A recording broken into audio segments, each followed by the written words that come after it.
Hey there, welcome to Strong and Healthy, a podcast for local church leaders, families, and maybe even my grandchildren. My name is Steve Barr, and here's where you're going to find practical nuggets on a wide variety of topics to encourage, challenge, and hopefully inspire you to take your next steps in God.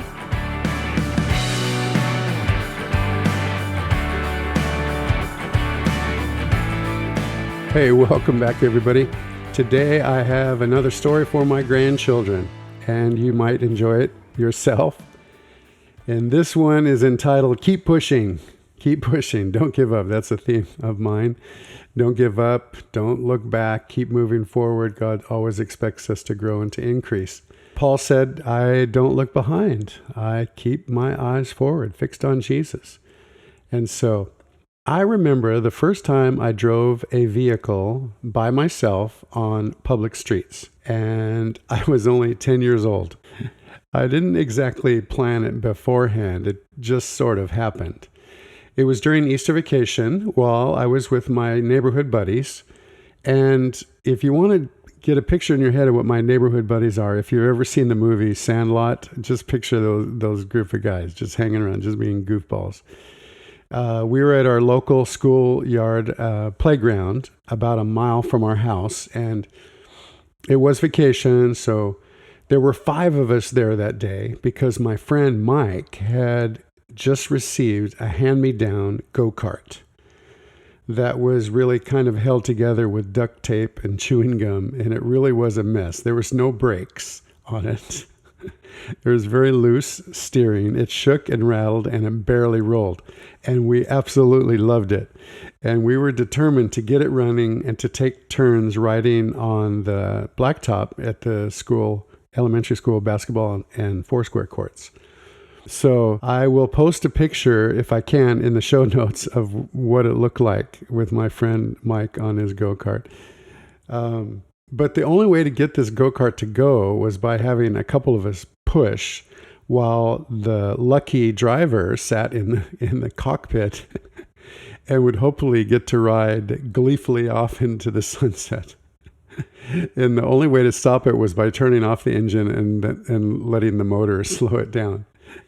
So when we got to the playground, the cart wouldn't start. Oh man, we tried and we tried and we tried. We took turns steering in hopes that it would be us that get to drive it when it finally started, but it didn't. No matter what we did, it just wouldn't start. So then it was then and there that we invented the word bummer. Yeah, it was Easter vacation, 1964, and we invented the word bummer. It was a real bummer that happened. So we now had the problem of pushing the go-kart all the way back home. This would be twice as hard now because we weren't excited, but we were really tired. And the anticipation and excitement had worn off. So then came the best and worst idea I ever thought of. I suggested we draw straws, and the guy who drew the short stick has to push the go-kart home. I lost. The other guys, they ran away in an instant, laughing and taunting me. It was Mike and Glenn and Daryl and my brother Paul. And I haven't forgotten you guys. You all owe me. So there I was, all alone, pushing a heavy go-kart. I got so tired, I sat down and rested. I hadn't even got out of the schoolyard yet. So in frustration, I pushed the go-kart with a giant push, and it went about 10 feet. And I thought, oh, well, that's a good thing. I could do this over and over. That's easier. So I did it again and again, and I was making some progress. So I was almost out of the school, and I was imagining everybody else was already back home eating lunch. So this was taking place in my mind from this point out. Lunch, man, that sounds good. Big push. Another big push. Another big push. Sputter. What? A big push. Sputter. What? Another last big push. Vroom, like this. The go-kart started going, and it started taking off. I had to run and catch up and jump into it. And I was driving, and I drove down the school driveway out onto the street. I was only 10 years old. And I'm on the street, and I go, uh-oh. And I go, oh, well, and I was smiling. So there was no police around in our neighborhood usually, so that was a good thing. So I went faster and faster. I turned corners. I turned left, and then I turned right to go on Kamala Way, coming down our street. And then I'm getting close to home, and I see that my friends ahead are just arriving back, and they're stunned. They're all staring at me, just jealous. And I thought, well, this is a good thing. And then I thought, uh-oh, no brakes. So I passed the house, I passed my friends, and I go, uh-oh. And I forgot that you're supposed to turn the engine off to start it. And finally, it ran out of gas right as I passed Daryl's house. And I go, whoop, yes, triumph, yes. Was I a hero to my friends? Yes. It was one of my favorite days ever. Yes, yes, yes. So here's the point. Don't lose sight of where you're headed. Keep on. Keep growing. Don't lose sight of where you're headed. Keep on, keeping on. Keep growing. Keep learning. Keep submitting to God.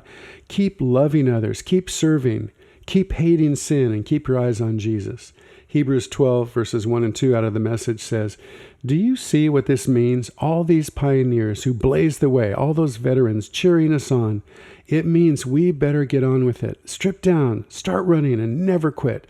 No extra spiritual fat, no parasitic sins. Keep your eyes on Jesus, who both began and finished this race we're in. Study how he did it, because he never lost sight of where he was headed.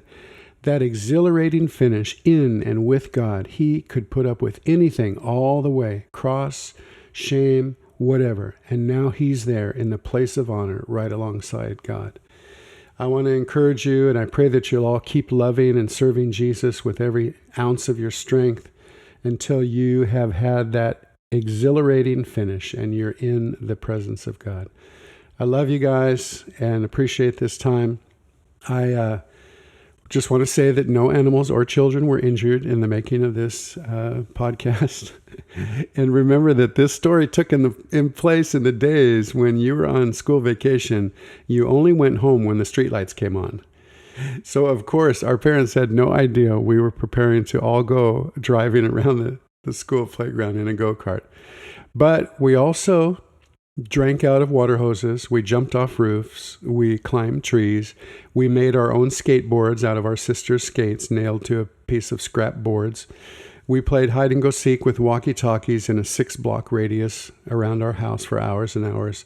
We climbed our neighbors' yards, avoiding dogs, ducking under clotheslines, trying not to ruin flower beds. And once again, think of the movie Sandlot. We would cut our hands on purpose and become blood brothers with our friends. We licked our dirt-encrusted fingers after making taffy from marshmallows. We touched our tongues on 9-volt batteries. We sucked on fizzies until the foam came out of our mouth. We stood barefoot on stickers to prove we were true warriors. We stood on the bumper and held onto the roof rack of our dad's station wagon all the way to the store. We went around the neighborhood asking people for bottles so we could walk 2 miles to the drugstore and get money when we returned the bottles in order to buy a double scoop ice cream for 10 cents. Yet somehow we survived and we lived to tell about it. But those are all stories for another day. Once again, love you guys. Thanks for listening.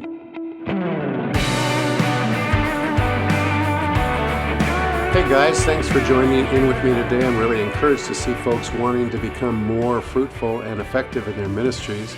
Strong and Healthy is a work in progress with regular updates, so stay tuned for more. And please subscribe to this channel so you can get the latest content. And also, if you'd like, you can email me with questions and encouragements at contactstevebarr@gmail.com. God bless. See you next time.